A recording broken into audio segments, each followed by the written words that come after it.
Today is May 29th, 2009. I am Karen Aronson. We're interviewing Noam Chomsky, Institute Professor and Professor of Linguistics, Emeritus at MIT, father of modern linguistics, philosopher, prolific author, and political activist. He's one of the most widely quoted intellectuals living today, and probably one of the most interviewed. He has received numerous honorary degrees in the US and abroad, and even had a research chimpanzee, Noam Chomsky, named for him, a not altogether friendly act, I think. Professor Chomsky, thank you for talking with us for this series of interviews being recorded for MIT's sesquicentennial. You've been at MIT since 1955 for virtually your whole career, and for more than a third of MIT's existence. What's kept you here all this time? Well, I like the atmosphere. I've had very attractive offers from other places, but never considered them. It's a great place to work. It's a lot of bright, exciting students, a good interdisciplinary environment. It's just attractive place to be, so never saw any reason to leave. What do you think is and should be MIT's role in the world? Well, MIT's it's sort of the core of its role that has been pretty much to create the advanced economy of the future. So if you use computers and the internet and information technology, pharmaceuticals, whatever it may be, a good part of it is created here and in some similar places, primarily through government funding. And it's on the side, increasingly over the years, it's shifted from being, the years I've been here, from being an engineering school, which is what it was when I got here, to just a science-based university, which had a lot of side effects. For example, one side effect was enrichment of the humanities, social sciences department, because as the student body shifted from engineering-oriented to science-oriented, they just had different interests, concerns, and needs, and the university adapted to them. But the role in the world should be to, like any other university, a place of free inquiry, interchange, and thought. This one particular university happens to be focused primarily, but no, not solely, on science. Secondarily technology, because that's become more and more of an offshoot of science. A place where students at the most free period of their lives, out of parental control, not yet into the stage of having to put food on the table, can inquire and create, find themselves. For the faculty, same thing, constant innovation, excitement, both from students, from other faculty, from the outside world, and it should be an environment in which they can pursue those interests and concerns in a constructive way. And to an unusual extent, it's been that, I think, during the period I've been here. Changed a lot, so it was quite different in the 50s. Is it still as hospitable a place for you as it was then? Well, it's grown a lot. So in the mid-50s, you kind of knew everybody. So you had a question, you wanted to talk to the provost, he's a personal friend, and so on. But now it's for each individual, it's kind of more impersonal because it's so much larger and more complex. But it remains, at least in my experience, pretty much the same kind of place. How good a fit has linguistics been for MIT, and has MIT been for linguistics? It's always been in the School of Humanities and Social Sciences, not in the science school. Well, technically, but that was administratively, but not actually. So the field developed. The modern field of linguistics, to a large extent, developed at MIT, but it was in the electronics lab. I mean, yes, the administrative offices were in the modern language department, but the contacts there were pretty restricted. The main connections were in RLE, the electronics lab, which is a highly interdisciplinary lab in those days, in the 50s. In fact, a lot of the particular specific departments that now exist and have spread around were sort of sitting there in Building 20 with a lot of interaction between them. And linguistics fit there perfectly. It was right at the core of the emerging cognitive sciences. They didn't really exist at the time. They were just coming into existence, and language was at the core of it, and has in many ways remained so. It was an interconnection of mathematical interests, computational interests, study of increasing interdisciplinary study of sort of mind in a broad sense, its implications for other aspects of human behavior and interaction. So it has a sort of a natural spot. The study of language always has at the intersection of the sciences and the humanities, the social sciences. And here it developed in a very natural way in the pretty unstructured and open environment of the old Building 20, Research Lab of Electronics. Mm-hmm. Of course, connections elsewhere. So I worked a lot with George Miller, as professor of psychology at Harvard. We had close ties to Bell Labs up and back,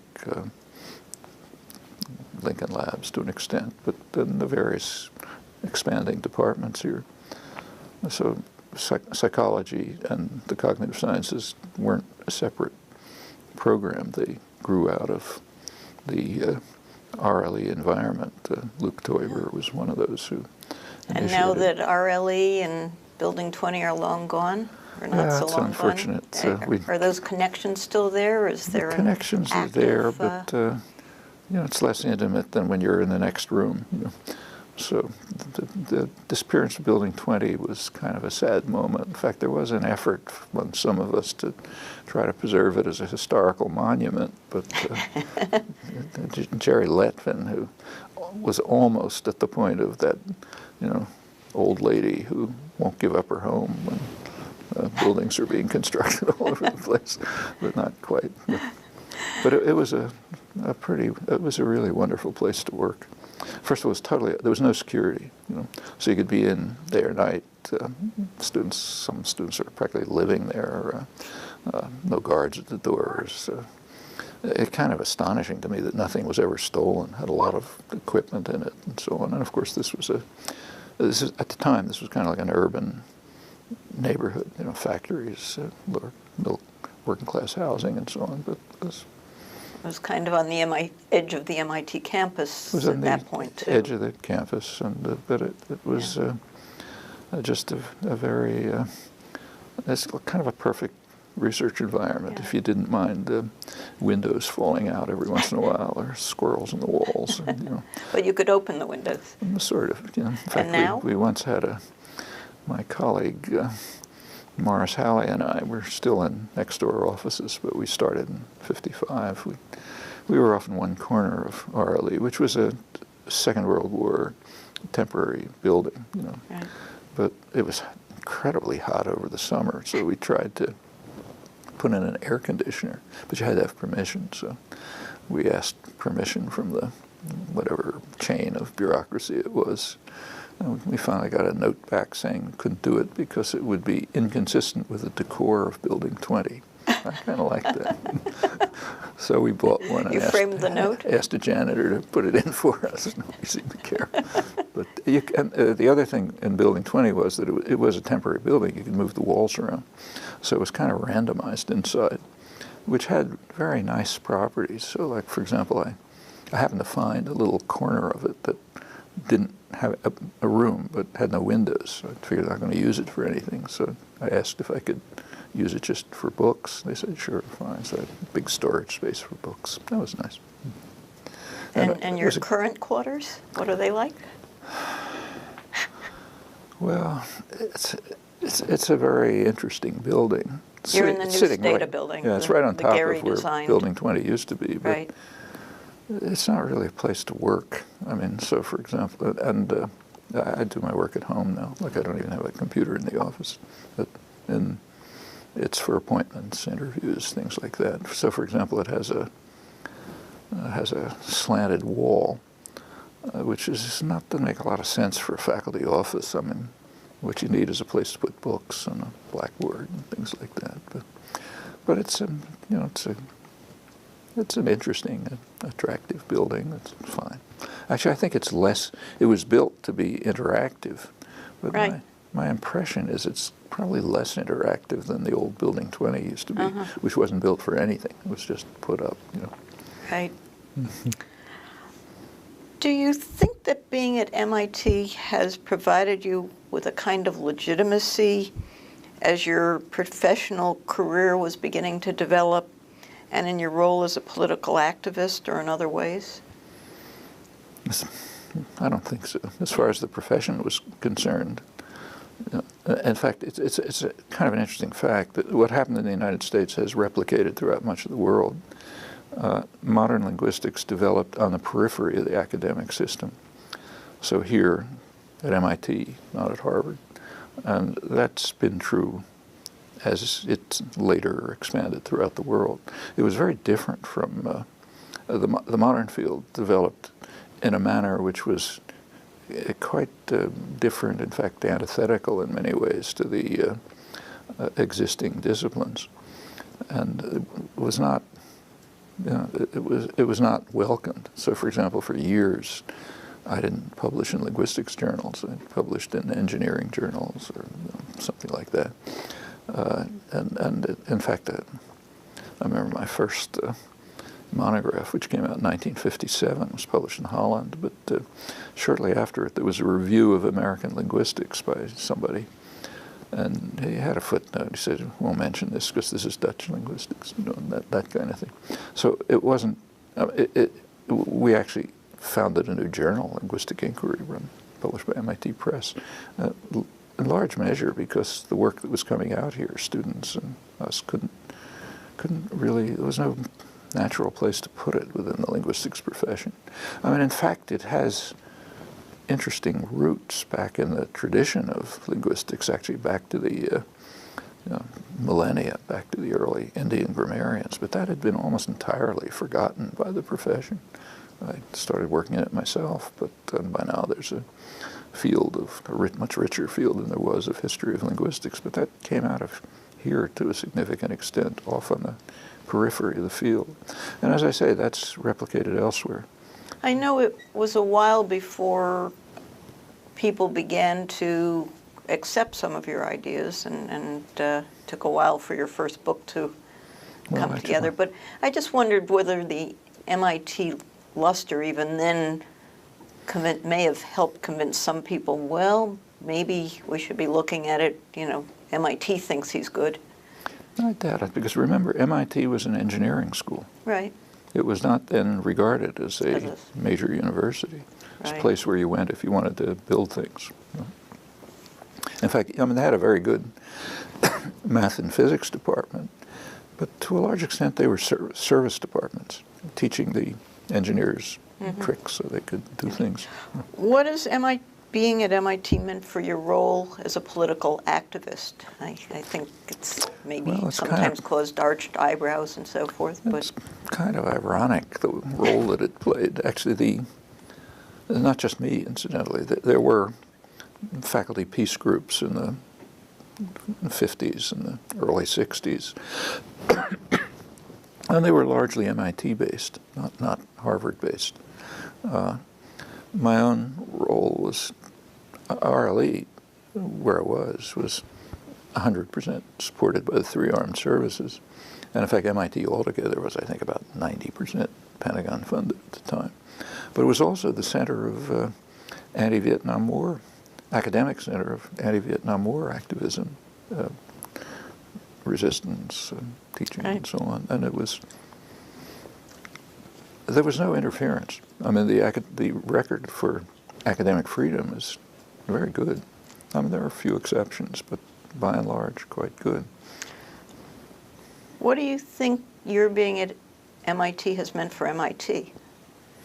Well, that's for others to decide. But it was the source of a lot of things that have happened since. So I personally was, at the time, there was virtually nothing, and maybe one course in philosophy, almost, psychology was practically nothing. And I did introduce the first modern philosophy courses, and it helped establish what's now a flourishing department. The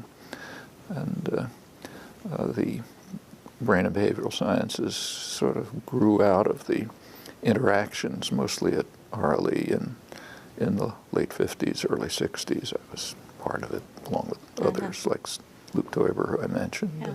I was thinking along the lines of people perceive MIT to be very much an engineering and science university, and then they say, but it has the top economics department and the top linguistics department, and in some ways maybe it's helped convince people that there's a breadth and an excellence to MIT outside of the things they think of about stereotypically.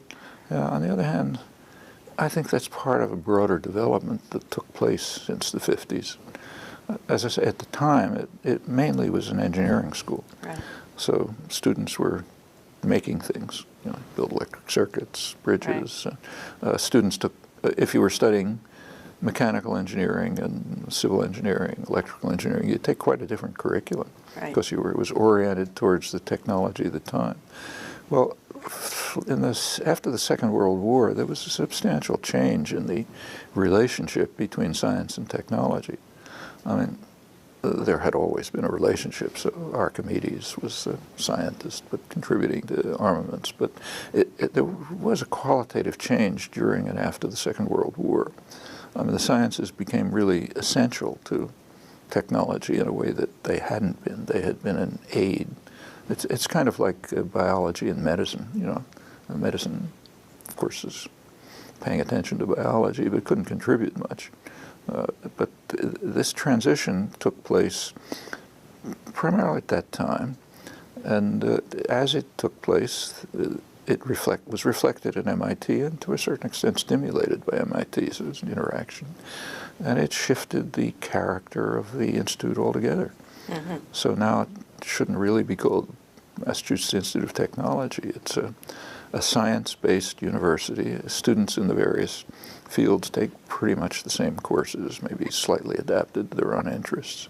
And they also have a range of other interests, music, philosophy, humanities, and so on. So it's kind of a university based around science. And I don't know how much it's understood in the outside world, but that's the way it should be perceived. And the role of linguistics and economics and so on just sort of fits pretty naturally into that. Let's do a brief pass through some of the biographical information. Can you talk briefly about where you were born, growing up, your family, your schooling? I was born in Philadelphia in 1928. My parents were immigrants. They themselves were pretty much in a sort of a Jewish ghetto, an immigrant community ghetto, not physically like scattered all over the city, but their contacts were with other contacts were with other people very much like them.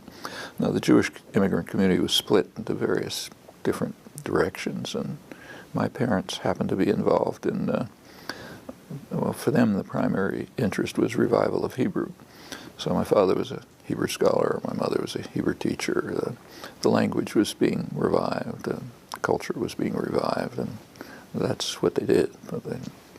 My father ran the Hebrew school system in Philadelphia. My mother was active in it. All of my friends and my wife, everyone else, we all came out of that milieu. And there was, it was not particular, it wasn't, it was observant but not religious, and it was kind of oriented towards Palestine. It was, people would have called themselves Zionists, I did too, but in a sense quite different from post-1948. So my father, for example, was what was called in those days a cultural Zionist, a follower of Ahad, a leading writer in the early part of the revival of Hebrew a century ago, whose vision was that there should be a cultural center for Jewish life in Palestine. And that was pretty much the life. You know, they were immigrants from? My father came at the age of 17 from the Ukraine, just in time to escape being drafted into the Tsar's army, which was a death sentence for Jewish boys. And my mother's family came. She came when she was about 1 from what's now Belarus. And the language they spoke at home and that you grew up initially? Their own native language was Yiddish.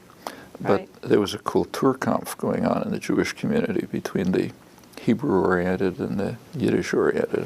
They were on the Hebrew side, so I never heard a word of Yiddish. That was my parent. It was like their secret language. It's their native language. And same with my wife. But not Russian or? My father had learned Russian, which was considered heresy, where he grew up in a little village near Kiev, and you weren't even supposed to know Hebrew. I mean, you use Hebrew for prayer, or like reading the Bible, but you're not supposed to speak it. So even looking at modern Hebrew literature, which was developing at the time, was considered heresy. But he went on and learned some Russian, which I doubt if his father even knew about. But that was not part of our background. It was, you know, to the extent that it was not an English-speaking thing, it was Hebrew-oriented. And your schooling, My parents were working. They were teaching all the time. So they sent me from that age, one and a half, I guess, to a private school. And my father was interested. He was kind of very much influenced by John Dewey's educational and other ideas. And this was a Deweyite progressive school run by Temple University, which had a Deweyite educational program department. And I was there from before 2 until school ended at 12. That was a fantastic environment. In fact, I remember elementary school much better than high school. I remember everything that happened. It was on Deweyite lines. There was encouragement of students to think independently, work creatively, work with others, a lot of interaction projects. There was virtually no, I didn't even know I was a good student until I got to high school, because there was no ranking. Right. I mean, I knew I'd skipped a year, and everybody else knew I'd skipped a year, but all that meant I was the smallest kid in the class, you know, but didn't have any other connotations. And I think you've commented that pretty much everybody seemed to thrive in that environment? Well, like a lot of private schools, it was a mixed story. There were kids whose parents were kind of achievement-oriented, and there were kids who just couldn't make it in the public schools, the problem children, so you get a usual mixture. But there was a sense that people weren't ranked, kids weren't ranked. Yeah. So everyone's supposed to be doing their best, you know. They're praised if they do their best. It was pretty much accepted by the children in the school. I remember that. And then you went to a more traditional high school, which you I went to a traditional. In the city, there were 2 academically oriented high schools. One for boys and one for girls. My wife went to the girls one, I went to the boys one. And for me, at least, that's kind of like a black hole. I barely remember it. I hated it. I couldn't stand it. As I say, I quickly learned I'm supposed to be a good student, all A's and that sort of thing. But right. There was nothing there that really grabbed you. Nobody. Yeah, everything I did was on the outside. It was just a place where you went. But you did well enough to go off to Penn. Yeah, I was. Well, you had to. We were working students. You went to the local school. There was no other choice. And although it was pretty inexpensive at that time, I think it was $100 a year or something. Couldn't make it without a scholarship, so I got a scholarship and went to Penn, which was, in those days, not all that different. In fact, Penn was. I got out of high school at 16. I was pretty excited about going to college. I thought it'd be interesting. I'm not done with this boring stuff. And the catalog looked great and so on. So I took what I thought would be interesting courses, but I found it was overgrown high school. In fact, after about a year, I was thinking of dropping out. It's changed a lot. Penn is now a major university, but at that time it was substantially a football fraternity school with a scattering of extremely good faculty.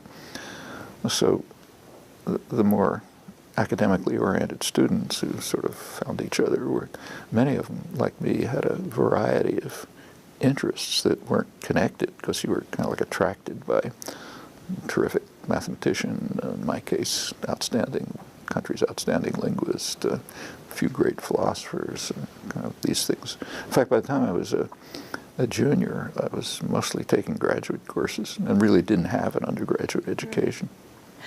But you contemplated dropping out, I think, and I just did. Going off, and had you not, I guess, yeah, I didn't been attracted to Professor like a Harris. 17-year-old kid, I know exactly what I do, but I didn't see much point staying around. Did your parents care whether you got your degree or not? Or? I don't think they even knew.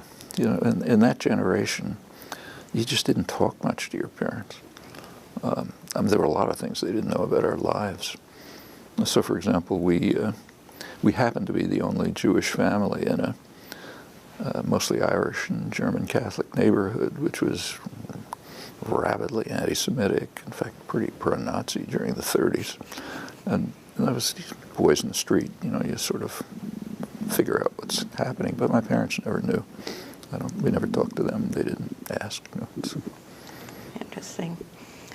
Along the way, I guess, as a child, you've spent a lot of time in New York City, too, with relatives of your mother's and my mother's relatives, their friends, the intellectual circles, that was political circles.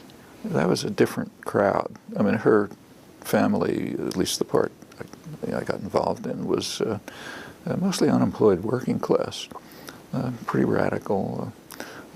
Some of them had essentially no formal education. In fact, the uncle who was most influential in my life had never gotten past 4th grade, but he's one of the most educated people I've ever met. He was physically disabled, so he was able to get to run a newsstand under some New Deal program, and that was the one place where there was any employment in the family, so everybody worked there. I did too.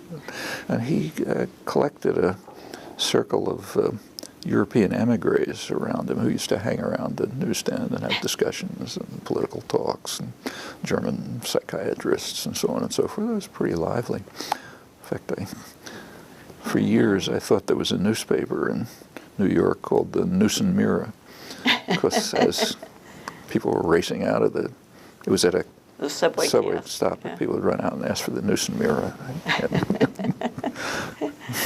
but it was a very lively environment, and by the time I was old enough to go to New York by myself, like about 12, I'd immediately gravitate there on weekends and so on.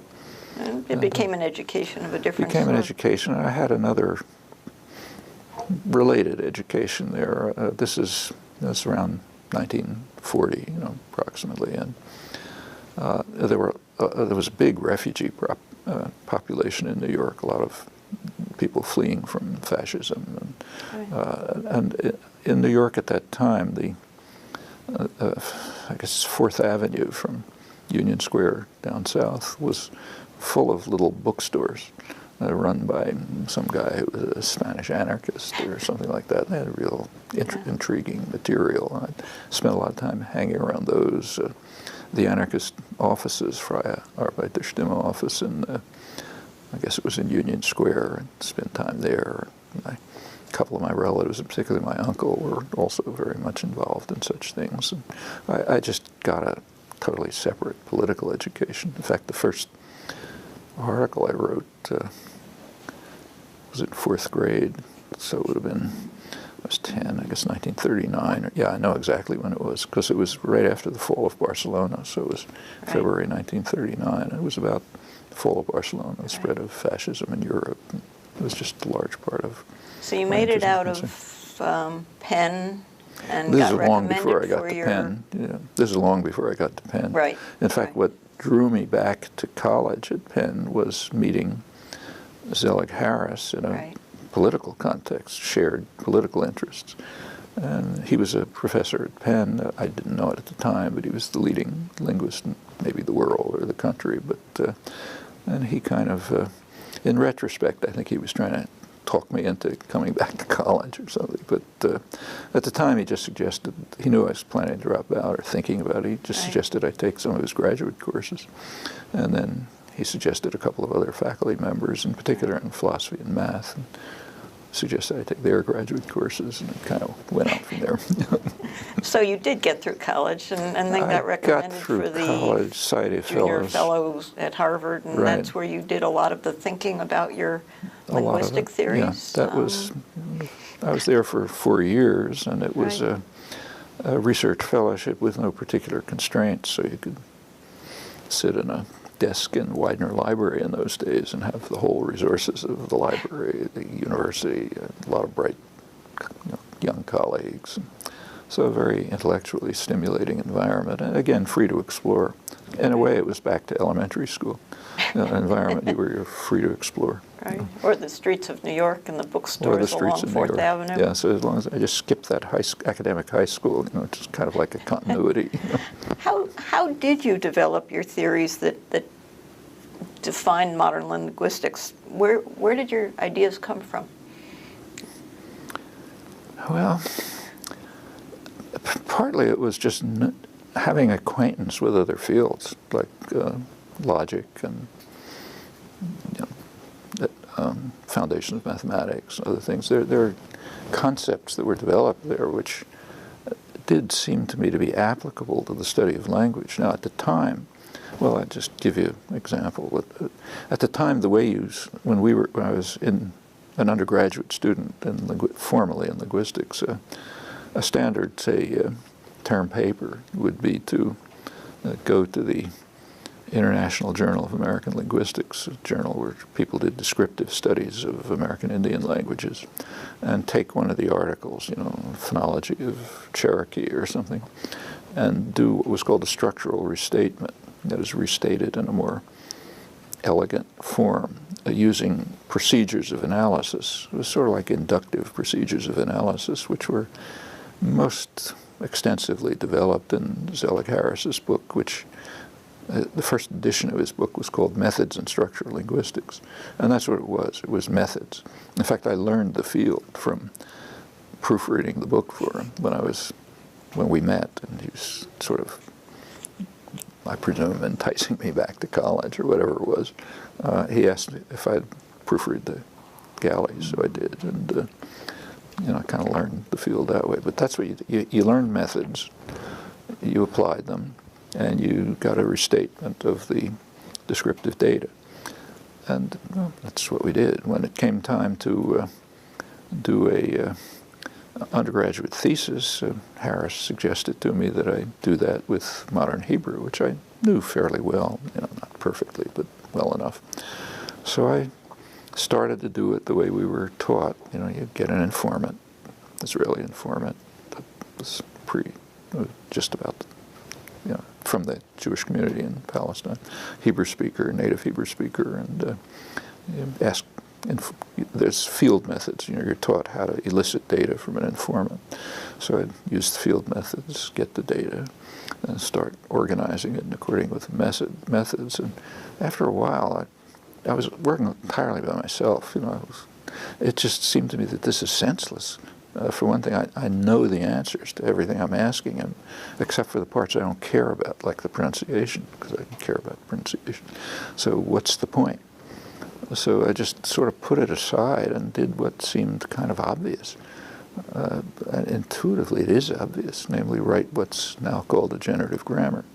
That is, try to find a set of rules and principles from which you can mechanically derive the structures of the infinite number of expressions of a language, and the structures have to feed into basically two other systems of the mind, or the body, the sensory motor system. You've got to pronounce it, and the thought system's got to be interpreted. So that's what's now called the generative grammar. But at those days, I didn't know at the time that there was a tradition of doing something kind of similar to that, which in fact goes back to the Indian grammarians of 2,500 years ago. And it sort of persisted in kind of a back strain of the field, but it was not what anybody knew about. It was off there in some exotic place. And by the mid-1950s, the 20th century, you could actually do things like this in a fairly precise way.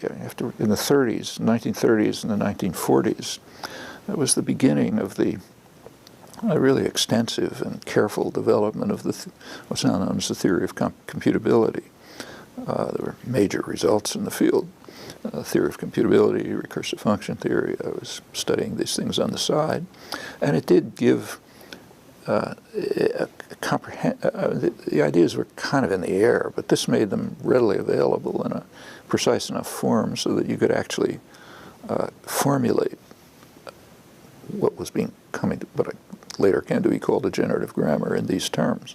And pretty much the way you could, on the model of the way you can do what's called metamathematics, the study of formal mathematics as a theory in terms of a theory of computability, which had really profound results, many of them. So kind of melding these things together as an undergraduate, it just gave, I did this. I don't think anybody ever looked at it, frankly, but anyway, it was done. And when I got to Harvard, I was kind of schizophrenic for a while. I mean, for a while, I was, in many ways, for one thing, I was committed intellectually to the belief that the procedural approach of the quasi-inductive analysis of data must be the right one, because that's what all the smart people were doing. But on the other half of my brain, this seemed to make a lot more sense.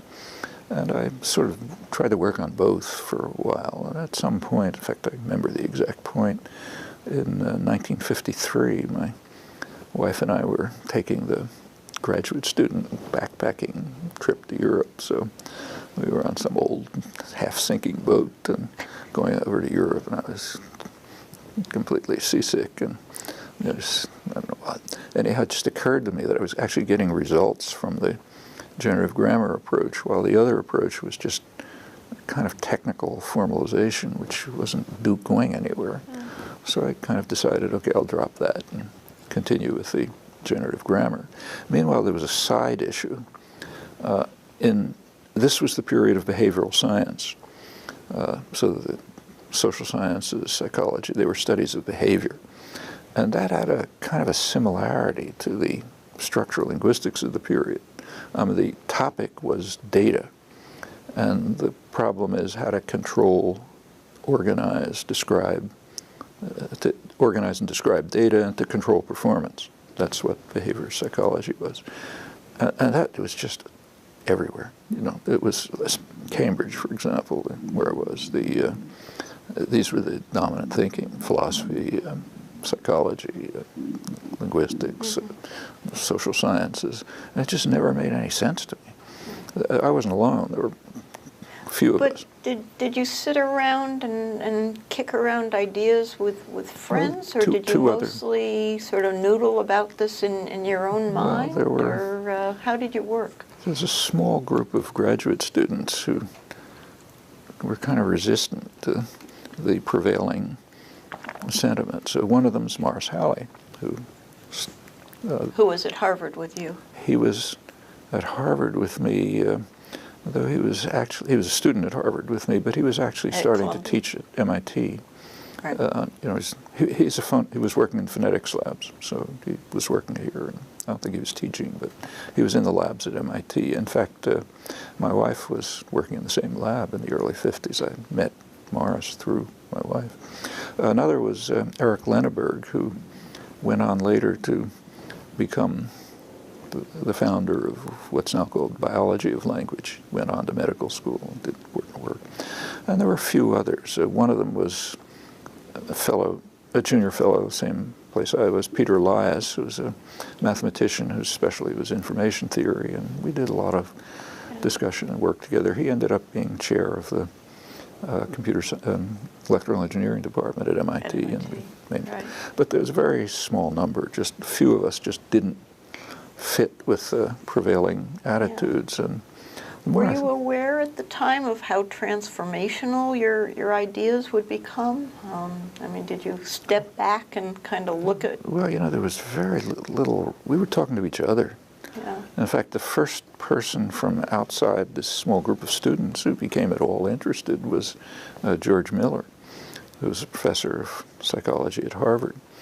And the psychology department at Harvard was, it was kind of characteristic of the times. There were three major professors, B.F. Skinner, Smitty Stevens, George Miller. Skinner and Stevens both knew the total truth, but it was different truths. So if you were a student of Skinner, you weren't allowed to take courses with Stevens, and conversely. Eric Lenneberg, who was in psychology, had a lot of problems with that. And then there was George Miller, who was kind of eclectic, open-minded, you know, thinking about other things. So students who didn't fit into the straitjackets drifted towards Miller.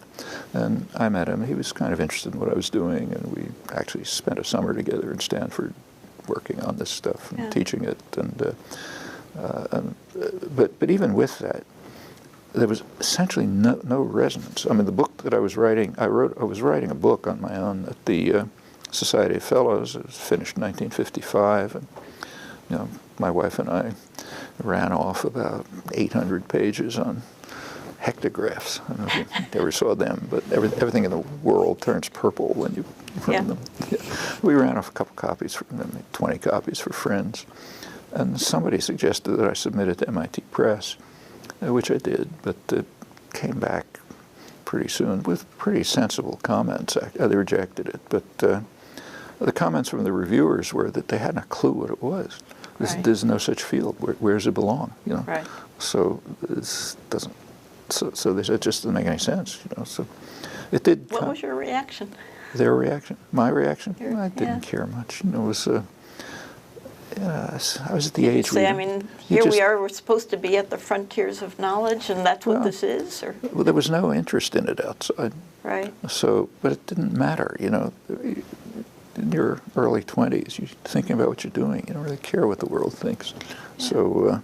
Did you have a eureka feeling as you were doing it, though? Oh, yeah. There were a lot of things that just seemed to be discoveries, and I was excited about them, and a couple of people I could talk to were. But then I got involved to some extent in a formal theory of automata, and that I could publish. You know, I could publish in engineering journals, journals of information and control, which is that's by the time you were here at MIT? Or? That was already by the time I was 1956, and so I was at MIT, and there was a lot of outside interest, and it's kind of loosely related to linguistics. I mean, the formal systems are similar in some respects to the systems of natural language, not terribly close, but similar. And this could go on in parallel. It's since become a kind of a sub-branch of the theory of computation. It's sort of, and other mathematicians got interested and so on. But the actual linguistic work was very restricted. When you came to RLE, Jerry Wiesner was head of it? Jerry was head. Did you talk to him at all about your ideas? I had a very... Did he get them? I had an interesting interview with him. Roman Jakobson, who was great, was a personal friend, and he... Who was up at Harvard? He was at Harvard at the time, but he was a leading figure in the whole intellectual community. He knew Jerry Wiesner. He suggested I didn't have any possible academic appointment. I had no field. When I got out of the Society of Fellows, PhD and everything, I had no thought of going into the academic world because there was nowhere to go. But Jakobson suggested I talk to Jerry Wiesner, and so I did an appointment with him. And you know, he asked what I was doing. I kind of described what I was doing, and then he suggested that I come to RLE and work on a machine translation project. They had a project of trying to, you know, develop computer programs that could translate language. Mm-hmm. And I told him, you know, I don't think the project makes any sense. I mean, the only way to solve this problem is brute force. What's going to be thought about language is not really going to help, and I'm just not interested, so I'm not going to do it. So he thought that was a pretty good answer, and he hired me in the machine translation project, but mainly to do what I felt like. Which you didn't do then? No, because the project made no sense, and over the years it's, I think, become clear why it made no sense. But it didn't bother him. I mean, No. he hired you anyway. But that's what RLE was like. He was just it was just encouraging a lot of innovative, strange people with odd ideas. Some of them worked out, some didn't. But how well did you come to know Jerry Jerry, Wiesner? you know, people knew each other in those days. It was a fairly small community, so you know, we're friendly, but not close personal friends. Soon he went off to the Kennedy administration, went to Washington, and came back and became provost and so on, but president later. But the same with the others, like Walter Rosenblith, who was there, later became provost. And who was provost under Jerry, I guess. Yeah, and later, but at the time he was in RLE, like everybody was. Jerry Letvin, Luke Teuber, almost everyone was there at the time. They later branched out to different fields, different departments. But internal to the RLE community, there was interest, and there was George Miller at Harvard. This later, by the mid-50s, the kind of Bible in the sort of intellectual community of these topics was Skinner's book Verbal Behavior, which was circulating in manuscript when I got to Harvard. And that's what, you know, Van Quine, who a main philosopher, studied with him. It was kind of like the Bible. And, you know, I read it. It didn't seem to make any sense whatsoever. So I finally wrote a critical review of it. Which got a lot of attention. That turned out to get a lot of attention. That came out in 1959. I wrote it in 57, got a lot of attention. And it was part of the, I mean, there was at that point. It was that long a lead time in getting that published. Yeah, just getting things published. But you know, it was part of a sort of a growing, it was part of the growth of cognitive science and neuroscience related to cognitive science and so on. And there was an undercurrent there of discomfort with the behaviorist sort of ideology. It was kind of like a religion almost. And this fit into that and contributed to it. And in fact, there was work by, it was considered so out of tune with the mainstream that there's a famous brain scientist, neuroscientist, Carl Lashley, who was at Harvard, in fact, who back in 1950 or so published a really important article on structure of behavior, in which he showed very convincingly that the behaviorist approaches couldn't possibly work, but nobody paid any attention to it. In fact, I was right in the middle of all of this. I never heard of it. I found out about it from an art critic, Meyer Shapiro.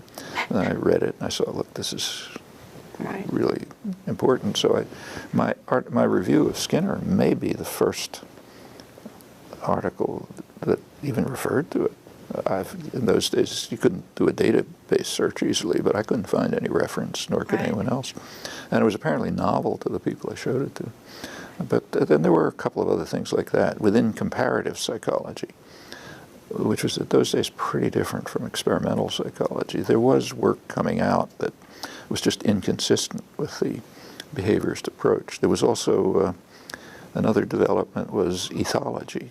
It's now comparative zoology with figures like Konrad Lorenz and Tinbergen and others. And this small group of graduate students, we were reading that material, and you could see that it just didn't fit at all with the behaviorist ideology. So how did you go from all this research and thinking, and there wasn't a linguistics department, there were some language courses in well, that was humanities. How did it become a department?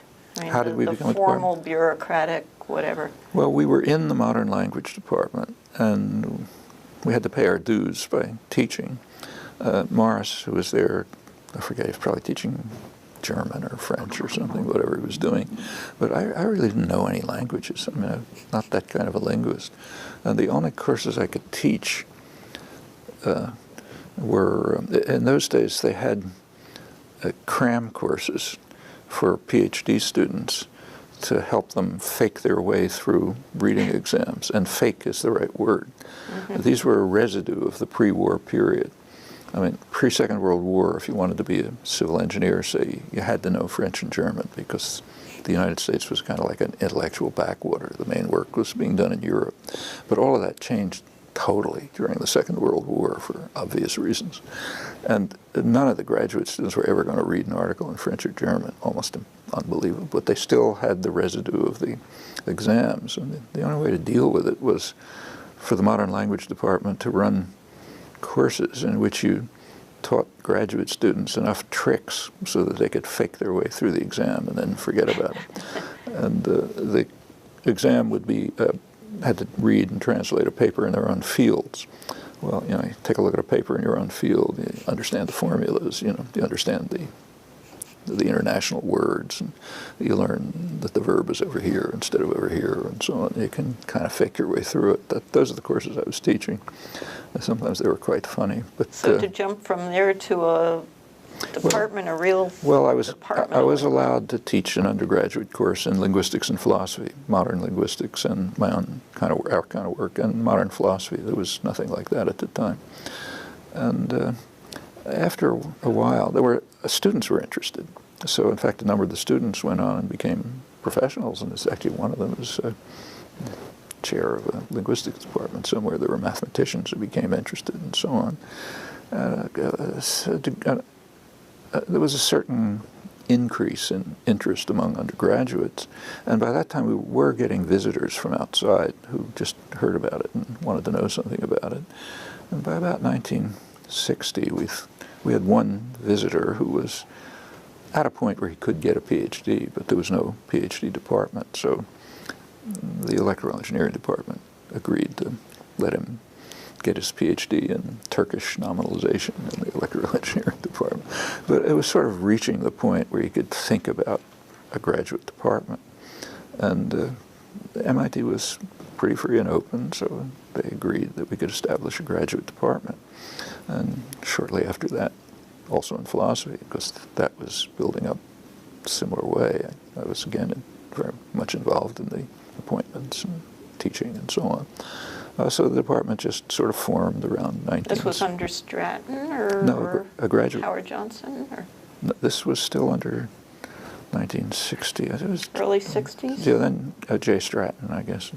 Maybe Howard Johnson. I forget the exact order, but I think it was... Did you care very strongly one way or the other, whether it became a department? Yeah, once it became a department, we could have students, we could have courses. Students contribute a lot to the development of a field, so it became richer, much more exciting.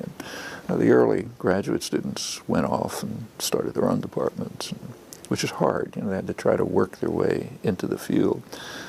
By the late 60s, it was at first the only department actually in the world that was dealing with this kind of thing, but there were foreign students, they went back to their own countries.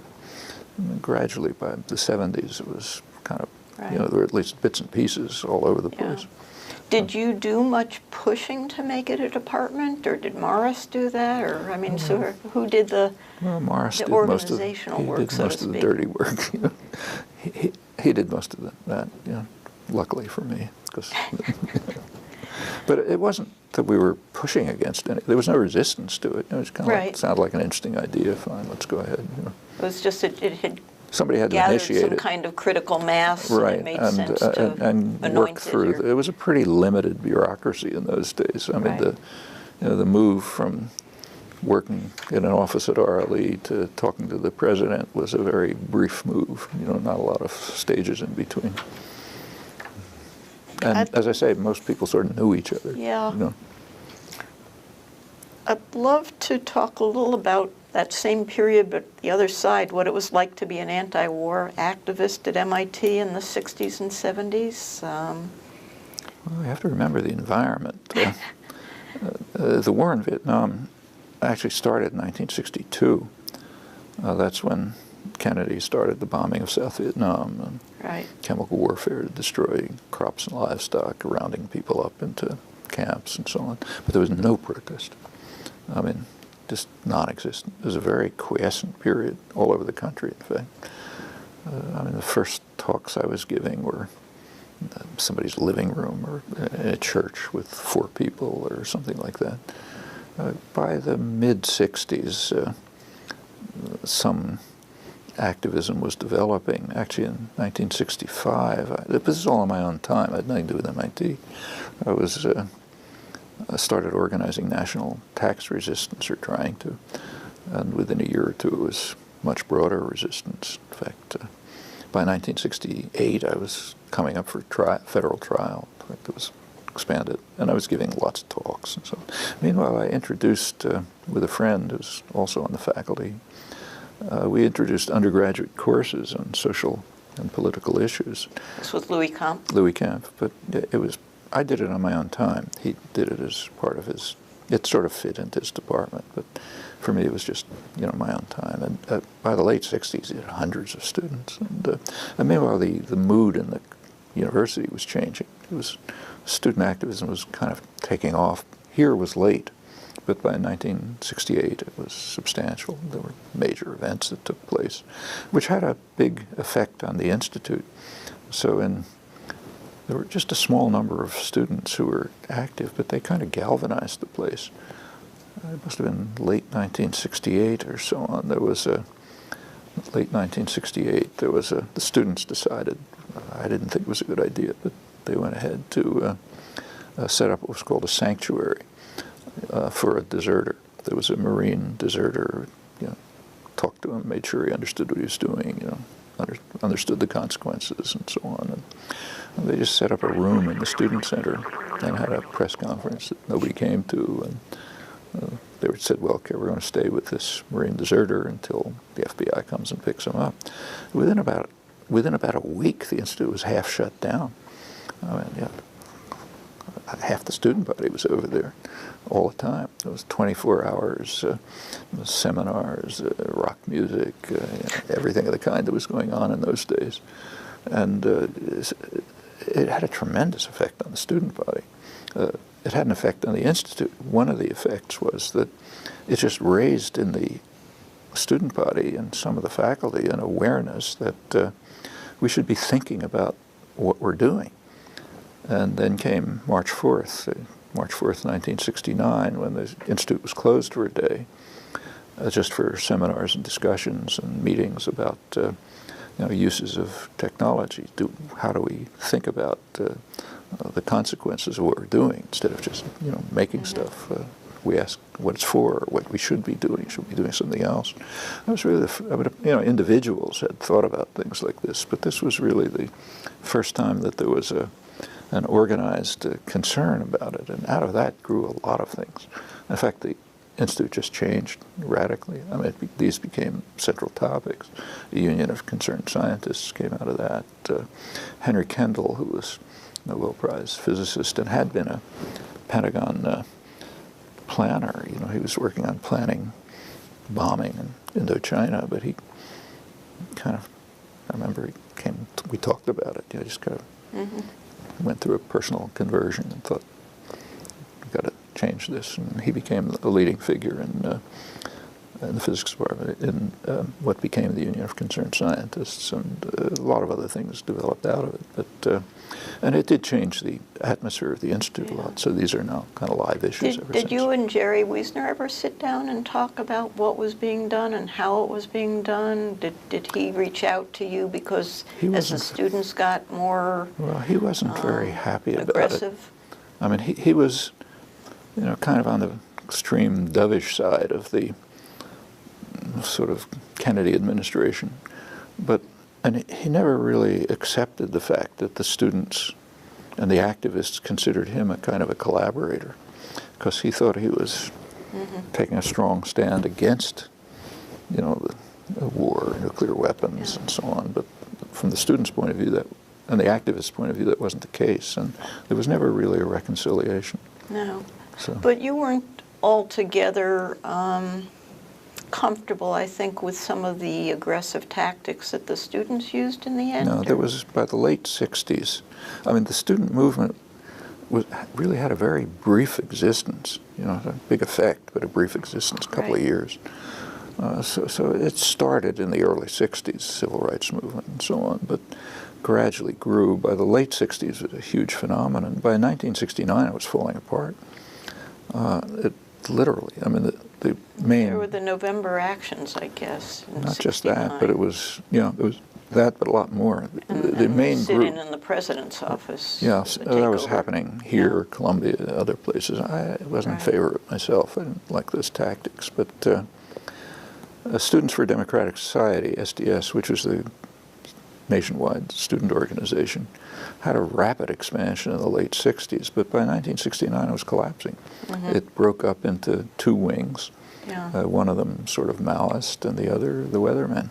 And we had a lot of work, I remember, you know, trying to talk students out of going in those directions. I mean, you can understand the attraction, you know, people were desperate, upset, a lot of things, but... Did they get angry with you for trying to talk? Oh, yeah, we had a lot of confrontations and conflicts. Your friend was right involved in this, but... and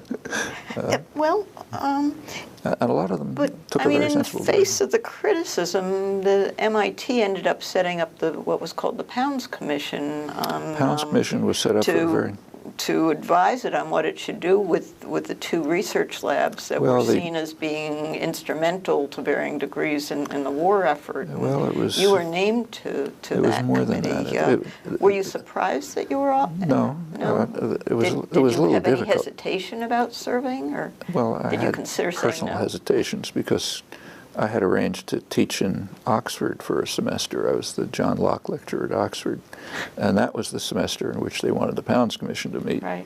So actually the dean... You were flying back and forth? Well, the dean really pleaded with me to be on it, so I had 4 transatlantic trips a week. You know, I'd teach in Oxford, come here, go to a committee meeting, you know, go back the next day and teach in Oxford again. It went on for about 6 weeks. So your hesitation was just that you weren't here and it was I wasn't here, and I didn't want to give up. I had promised the semester at Oxford, and I didn't want to give that up. And the John Locke lectureship I wanted to give. But and I was giving talks all over England at the same time. It wasn't just teaching, because the Pounds Commission was set up to try to head off a confrontation that nobody wanted. I mean, the protests against the labs were building up to the point where they were going to lead to a confrontation. The administration didn't want it, the students didn't want it. So what you do is you set up a committee, you know, and the committee was going to review the state of Pentagon-related activity at the Institute. Right. I think we have just a minute or two to sum this up. Well, you know, briefly, it turned out roughly, actually nobody even knew what the finances were. The finances of the Institute were not even in anybody's head. They were just kind of like chaos. A ton of money was pouring in. It turned out roughly that the 2 military laboratories were approximately half of Institute expenditures. But nobody really knew if they were contributing to the Institute or taking from it. Like, how much did the library contributions matter? So that had to be sorted out. And of the academic side, I think about 90% was Pentagon-based. But there was no classified work going on campus. I mean, indirectly everything can be war-related, except in the political science department. I mean, they were working on counterinsurgency under what was called a Peace Research Institute with closed seminars and things like that. But elsewhere it was in the labs. On the other hand, the labs were very closely integrated with the Institute. So, for example, my wife was a programmer at Lincoln Labs, and I was in RLE, but there was no particular barrier. In fact, people would go up and back freely. Right. But the real issue in the Pounds Commission was whether to separate the laboratories from the Institute. There were sort of 3 views that came out. There was what was called the liberals, who said, yeah, we got to separate them from the campus. There were the conservatives who said, got to keep them on campus. And there were 2 or 3 of us, one student, one me, who were called the radicals, who agreed with the conservatives. We had to keep them on campus. so that people know what's going on. And it's a focus of attention and concern, and you think about it. Let's not hide it somewhere where the same relationships are going to continue, but under an apparent administrative break. Well, we lost. The liberals won. They were formally separated. But it was an interesting time. However, it's about the time of the May 4th and these other developments, and did make a change.